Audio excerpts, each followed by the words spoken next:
कौन बनेगा नेता। नगर निगम के चुनाव पास आने वाले थे। पूरे कानपुर शहर में टिकट को लेकर मारामारी शुरू थी, लेकिन सबसे ज्यादा चर्चा में वार्ड नंबर 40 की सीट थी। वो इसलिए क्योंकि इस बार वहां की सीट महिला के लिए आरक्षित थी। अब सवाल ये था कि चुनाव लड़ेगा कौन। इससे पहले ठाकुर साहब वहां से पार्षद थे और इस बार उन्होंने अपनी पत्नी सीमा ठाकुर को टिकट दिलवाई और ठाकुर साहब की शान के कारण सीमा जी ने 20,000 वोटों से चुनाव जीत लिया।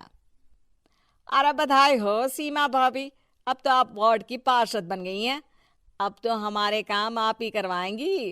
अरे ये तो सिर्फ नाम की पार्षद बनी है, वो तो महिला सीट आ गई, वरना पार्षद तो मुझे ही बनना था। अब भले ही चेहरा इसका होगा, लेकिन पावर तो मेरी ही होगी। अरे वाह भाई साहब, क्या दिमाग लगाया है आपने भी। आइए आप लोग, खाना लगा दिया है सबके लिए। सीमा जी पार्षद बन चुकी थीं, फिर भी उनकी एक ना चलती।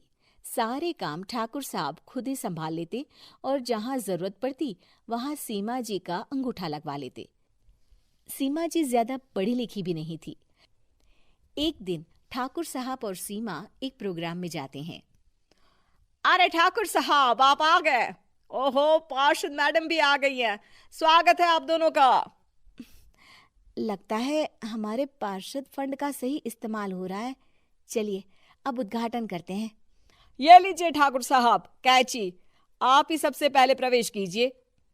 सब लोग आगे निकल जाते हैं और सीमा जी पार्षद होने के बावजूद भी पीछे खड़ी रह जाती हैं। वो देखती हैं कि वेलकम बोर्ड पर उनका नाम है, लेकिन महिला होने के कारण कोई उनका सम्मान नहीं कर रहा। अगले दिन एक आदमी उनके घर आता है। अरे ठाकुर साहब नमस्कार। कल ना हम नोटिस किए कि हमारा घर तो अवैध है और नगर निगम वाले उसे तोड़ने आ रहे हैं। अरे कुछ कीजिए ना ठाकुर साहब। देखो भाई, मैं तो ज्यादा कुछ कर नहीं सकता, पर अगर तुम सबकी जेब गर्म कर दो तो कुछ हो सकता है। कुल मिलाकर 4 लाख लगेंगे। अरे 4 लाख ठाकुर साहब? अरे भाई, मैं अपने लिए नहीं मांग रहा हूँ। दरोगा है, इंजीनियर बाबू है, बड़े साहब है, सबको देना पड़ता है ना थोड़ा थोड़ा।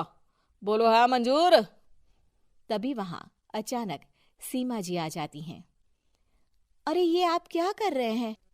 पहले इन्हीं लोगों से तो आपने वोट मांगे, अब इनसे ही पैसे ले रहे हो। अरे चुप रहो तुम, तुम्हारा काम है सिर्फ अंगूठा लगाना, तुम वही किया करो। मुझे दूसरे काम तुम मत सिखाओ, समझी? और तुम ना जाओ, अब पैसे लेकर आओ, वरना जेसीबी किसी भी वक्त आती होगी। सब कुछ ऐसे ही चलते रहता है। एक दिन सीमा जी और ठाकुर साहब को एक लोकल मीटिंग में बुलाया जाता है। वहां पर कई और अधिकारी लोग भी मौजूद रहते हैं।